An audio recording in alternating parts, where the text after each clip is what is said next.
Steph Curry, the all-time leader in 3 points made Steph Curry. 3-time champion, 2-time MVP Steph Curry. 4-time All-NBA first team Steph Curry. That Steph Curry is overrated. A little. Now, thanks for watching. Oh yeah, I should probably explain myself before leaving. Well, a pretty outlandish statement, even for my standards. Now please, don't get your pitchforks out just yet. Sit back, relax, and try not to throw your phone across the room while I try and explain why I think that a 2-time MVP and 3-time champion is overrated. So first of all, let's talk about what he does at an elite level out of the way. His 3-point shooting. This is one part of his game that I really can't fault. Dude is the greatest 3-point shooter of all time. Not shooter, 3-point shooter. I'll get into that later. You literally can't give Curry any space behind the line because once you see him pull that trigger from deep, you're already too late. Unless your name's Matisse Thybulle.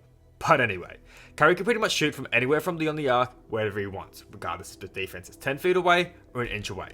More times than not, he will get it in. What helps him get off these amazing shots is his great off-ball movement. His off-ball movement, particularly for a superstar, is incredible. The way he can duck and weave through screens, set by his teammates to sneak through, and once he's past that screen, the ball is pretty much already in the hoop. Now, another thing that people say he's elite at is his dribbling. Now for me, personally, his dribbling is great, but not quite elite. He has some great dribbling highlights, don't get me wrong, but majority of these highlights I believe are more from his shooting ability and off-ball movement that allows him to get shots off with minimal space, because he doesn't create a massive amount of space between his defenders from the dribble. His shooting is just that great that defenders have very little room for error to defend against him. And majority of his highlights come against 7-foot big men, but he did slightly cross up the GOAT, so I'll give him credit for that. Now this will be the stuff that people may not like as much, the overrated bits. Now before it looks like I'm ripping into Steph Curry, which I sorta am, I will admit that he's one of the most influential players in today's game in terms of style and style of play, and is definitely up there in terms of some of the greats of this game. But here we go, he's not the greatest shooter of all time.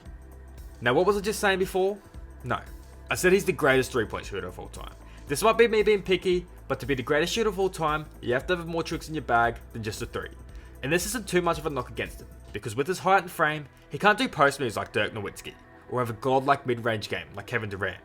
And I haven't even talked about Larry Bird yet, but people say Steph is the greatest shooter. And I'll be honest, he's not too far off, but in my opinion, it just discredits the guys before him. Now let's talk about his passing.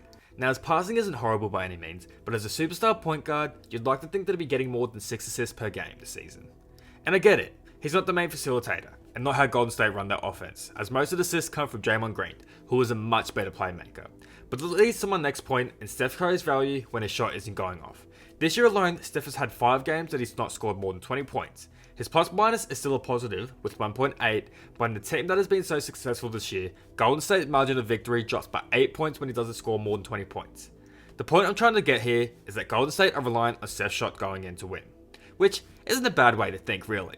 It's got them this far, but when I think of the superstars in the NBA, they can impact the game even when they aren't scoring points. Think of Nikola Jokic. If his shot isn't falling, he'll either grab 20 rebounds, 10 assists, or even both.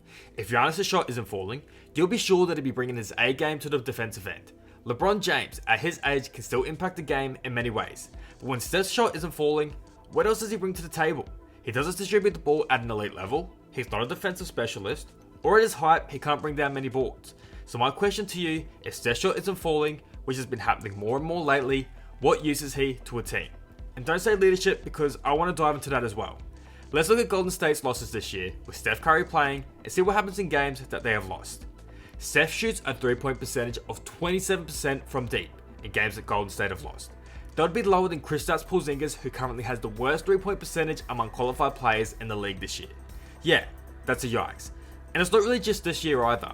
Last year, out of the 26 losses that Steph Curry had with the Warriors, he only shot about 40% in 12 of them.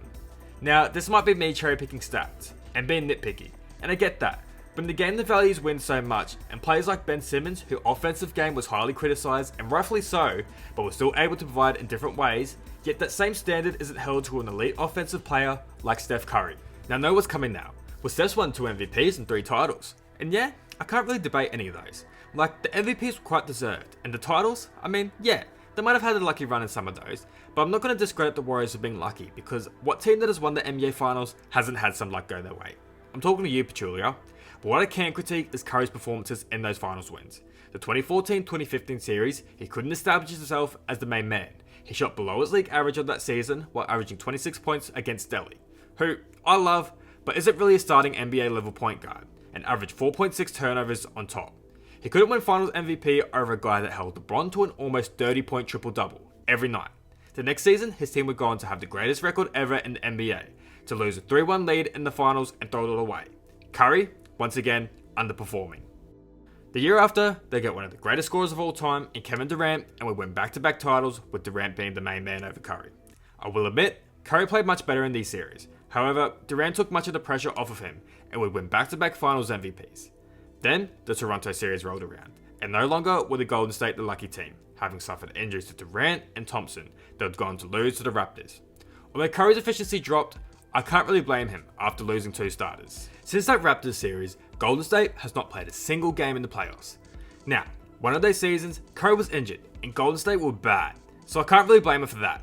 But last season, Golden State scraped in through the play-ins, and then lost both games and didn't make the playoffs. On the stage where Curry should have performed in overtime against the Grizzlies, he only scored 2 points. Now that playoff year, Simmons copped a lot of blame. Porzingis copped a lot of blame. But nothing about Curry. Curry got outplayed by second-year guard Ja Morant, and no one talks about that. So this leads me to Curry's leadership. And I could be completely wrong here, but Curry isn't the main man in the locker room at Golden State. That role belongs to Draymond Green. I don't know what it is about him, but he just reminds me of a spoiled kid. When he doesn't get his way, particularly in his younger days, he'll throw his mouth guard around, talk back to the refs, or every time I see Golden State lose, he seems to be sulking on the bench with a towel over his head.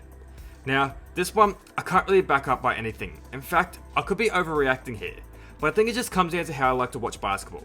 And this could be complete bias, as I prefer more low-key players. Players that will do their job and not celebrate after every point. Rather than gloat about the shot, you give credit to the guy that passed you the ball, or made the defense to stop. And for me, it just seems like Curry is that me guy. And if it wasn't for Draymond to balance it out, Golden State wouldn't be as successful.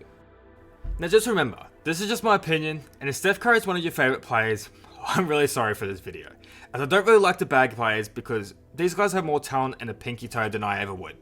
But these are just my thoughts, and hey, if you disagree, feel free to let me know down below, as I'd love to hear someone's thoughts from the other side of the coin. Anyway, if you enjoyed this video, please like and subscribe to my channel, and just hear a random Aussie's opinion on all things basketball. Cheers.